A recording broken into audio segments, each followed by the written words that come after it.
요한복음 14장 13절부터 18절까지의 말씀을 봉독하겠습니다. 너희가 내 이름으로 무엇을 구하든지 내가 행하리니 이는 아버지로 하여금 아들로 말미암아 영광을 받으시게 하려 함이라. 내 이름으로 무엇이든지 내게 구하면 내가 행하리라. 너희가 나를 사랑하면 나의 계명을 지키라. 내가 아버지께 구하겠으니 그가 또 다른 보혜사를 너희에게 주사 영원토록 너희와 함께 있게 하리니 그는 진리의 영이라. 세상은 능히 그를 받지 못하나니 이는 그를 보지도 못하고 알지도 못함이라. 그러나 너희는 그를 아나니 그는 너희와 함께 거하시며 또 너희 속에 계시겠음이라. 내가 너희를 고아와 같이 버려두지 아니하고 너희에게로 오리라. 아멘. 오늘 요한복음의 말씀을 통해서 함께 은혜를 나누고자 합니다. 예수님이 십자가에 죽음을 당하시게 되는 일이 이제 얼마 남지 않은 상황 가운데서 이제 요한복음 14장, 15장, 16장은 굉장히 큰 의미를 갖고 있는 성경의 본문입니다. 예수님께서 예루살렘 성으로 입성해 들어오실 때 사람들이 기뻐하고 환영했습니다. 마치 예수님을 세상의 임금처럼 대접하고 싶어 했습니다. 왜냐하면 저렇게 뛰어나시고 능력이 많으시고 하나님의 아들의 권세를 갖고 계시는 분이 이제 예루살렘에 오셔서 왕으로 등극하시게 되면 로마의 압제와 이 식민지 생활을 청산할 수도 있다. 저분이 진정 우리의 권력가가 돼서 로마와 싸우게 돼서 그래서 이제 이 국권을 다윗의 과거에 찬란했던 솔로몬의 나라, 다윗의 나라를 되찾을 수 있을 것이다. 이러한 기대를 하고 있는 사람들도 많이 있었습니다. 그런 마음이 사람들에게 백성들의 마음 가운데 있었고 그래서 마치 예수님이 왕이 됐으면 좋겠다. 예수님이 왕으로 오시는 그런 모습을 재현하기도 할 정도로 백성들은 예수님을 환영하고 좋아했죠. 그러나 예수님은 이제 예루살렘에 입성하는 것은 이제 십자가를 지시고 이 이스라엘이라고 하는 나라를 재건하는 왕이 아니라 전 세계의 온 인류의 우주 만물의 왕으로 이 땅에 오셔서 이제 십자가를 지심으로 예수님이 모든 죄인을 용서해 주시고 하나님의 자녀가 되게 하는 그 십자가의 길을 걸어가시기 위해서 예루살렘으로 오시는 것이었습니다. 예수님께서 예루살렘 성에 도착해서 나귀 타고 올라오셨잖아요. 그리고 나귀에서 내리고 성을 바라보면서 그 성에서부터 성전을 바라보시면서 한탄하면서 눈물을 흘리셨죠. 예루살렘 그 성전이 아름답고 찬란한 그 성전을 보는데 왜 눈물을 흘리셨을까? 이제 예수님 죽으시고 한 40년 후에 일어나게 되는 일을 예수님이 미리 보면서 아시면서 이제 돌 위에 돌 하나 남지 않고 다 무너지게 되는 저 성전과 이 예루살렘이 당하게 되는 이제 앞으로의 고통과 아픔의 순간에 대한 예언의 말씀을 하시기도 하셨습니다. 그리고 예수님이 성전에 들어가셨죠. 그래서 성전에서 들어가셔서 비둘기 파는 사람들 또 그리고 돈 바꾸는 사람들 물건 팔는 사람들 짐승 파는 사람들 이런 사람들 다 내어 쫓으시고 이 성전은 아버지의 집은 오직 하나님께 기도하는 만민이 기도하는 집이 아니냐 하면서 성전을 정화하시는 그런 사건들도 있었습니다. 그런데 이제 뭐 여러 가지 사건이 있죠. 무화과나무 저주하는 사건도 있고 또 가르침도 있고 이렇게 있었다가요. 오늘 성경의 본문의 말씀 우리 요한복음 14장을 읽었는데 이 순간은 어느 순간이냐면 이제 최후의 만찬을 다 하시고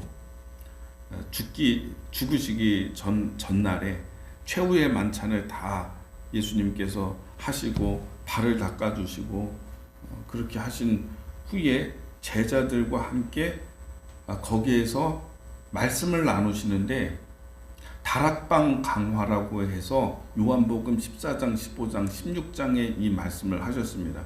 그러니까 예수님이 죽으시고 고난이 시작되기 직전에 하신 말씀이에요. 그러니까 이거는 굉장히 의미가 있는 말씀이에요.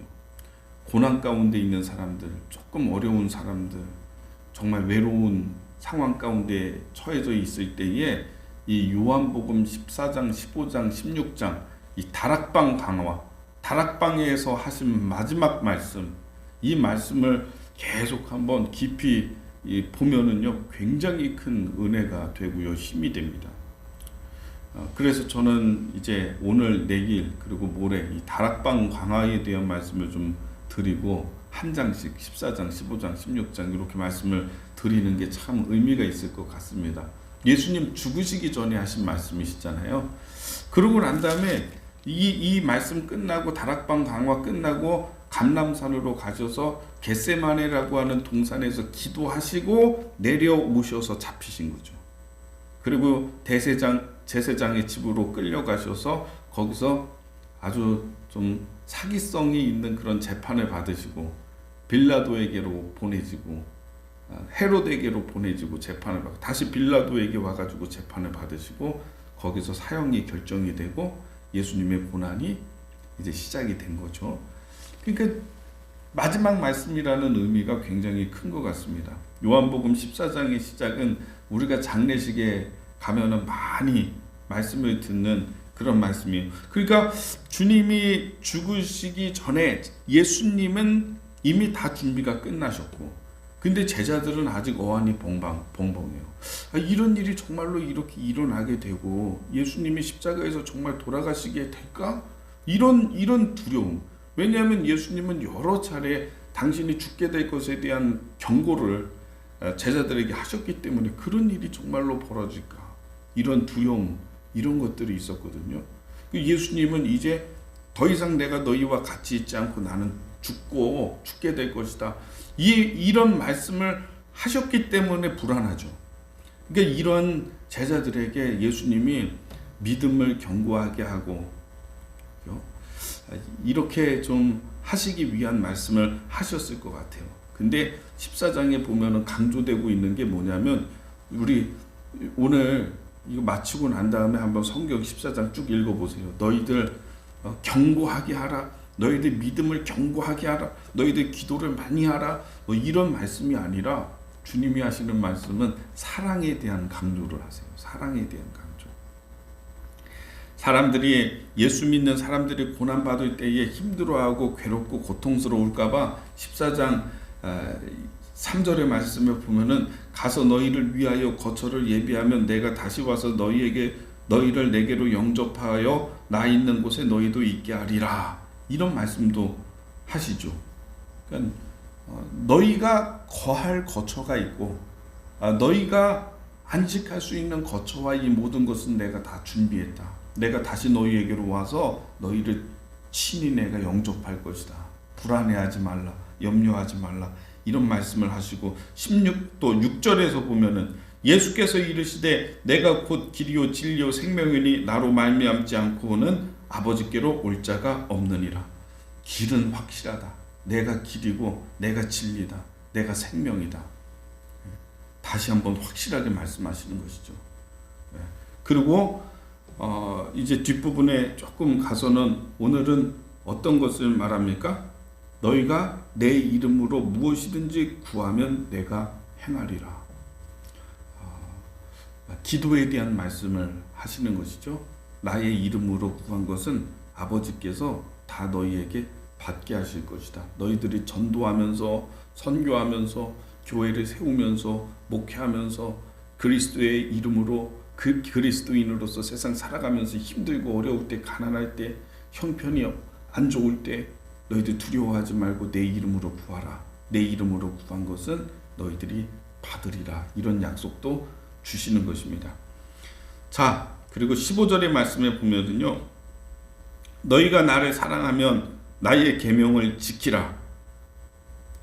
내가 아버지께 구하겠으니 그가 또 다른 보혜사를 너희에게 주사 영원토록 너희와 함께 있으리라.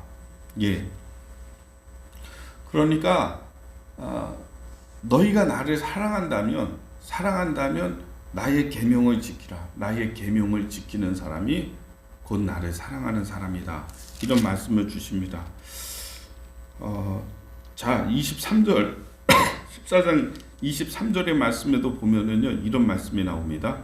예수께서 대답하여 이르시되 사람이 나를 사랑하면 내 말을 지키리니 내 아버지께서 그를 사랑하실 것이요 우리가 그에게 가서 거처를 그와 함께 하리라.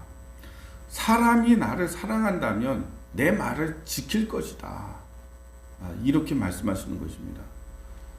하나님 사랑한다고 말 많이 하고 찬송 많이 부르고 사랑 이렇게 얘기 많이 하는 것, 이것으로가 아니라 나를 정말로 사랑하는 사람이라면 내 계명을 지키라. 이렇게 사랑을 강조를 하시는 것이죠. 여러분, 그리고 이제 15장으로 넘어가서 보면은요, 그 사랑이 어느 정도의 사랑이 되어야 되냐면, 나는 참 포도나무여 너희는 가지니 너희가 내게 붙어 있지 아니하면 아무런 열매를 맺지 못하리라. 그러니까 예수님과 우리의 관계는 완전히 이제 붙어 있는, 포도나무의 가지가 붙어 있는 관계처럼 하나가 되는 관계를 이제 예수님께서 말씀하시는 것입니다. 우리가 시험과 환난과 세상에서의 고통이 있고 세상 살아가는 것도 만만치 않고, 그럴 때에 정말로 우리에게 필요한 거는 다른 게 아니라 예수님을 더 깊이 사랑하는 것이다 라고 하는 것이죠. 오늘 말씀에도 보면은 너희들 나 배반하지 말라, 나 떠나가지 말라, 너희들 시험 당할 텐데 믿음을 견고하게 하고 의심하지 말고, 이런 말씀은 전혀 한마디도 하지 않아요. 지금 고난을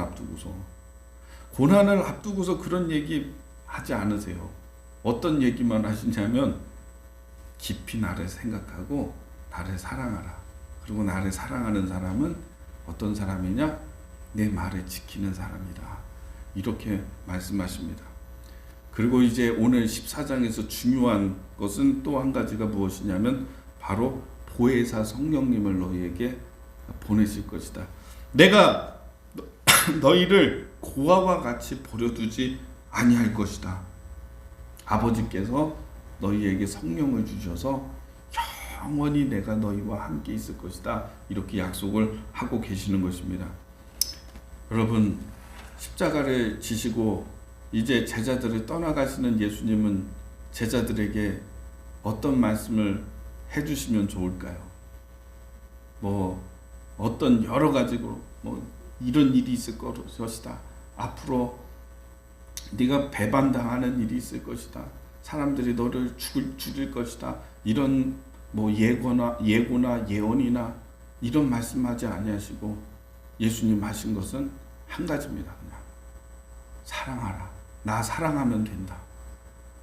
너희들 힘들 때, 너희들 외로울 때, 쓸쓸할 때 다른 거 아니다. 나 사랑하라. 내가 너희 안에 들어가고 너희가 내 안에 있고, 이런 사랑의 관계를 강조하시면서 피력하시는 오늘 예수님의 말씀을 우리가 보게 됩니다. 우리 모든 성도님들, 예수님을 더 사랑할 수 있게 되는 은혜가 여러분에게 임하게 되기를 바랍니다. 주님이 더 깊게 더 가까이 다가오시고 가까이 계시는 것이 아니라 내 안에 계시고 내가 주님 안에 있는 이런 관계까지 나아간다면 여러분, 뭐가 걱정이겠습니까? 뭐가 두렵겠습니까? 그렇죠? 오늘 이 말씀 다시 한번 깊이 댁에 가셔서 묵상할 수 있는 말씀이 되기를 예수님의 이름으로 축복합니다. 기도하겠습니다.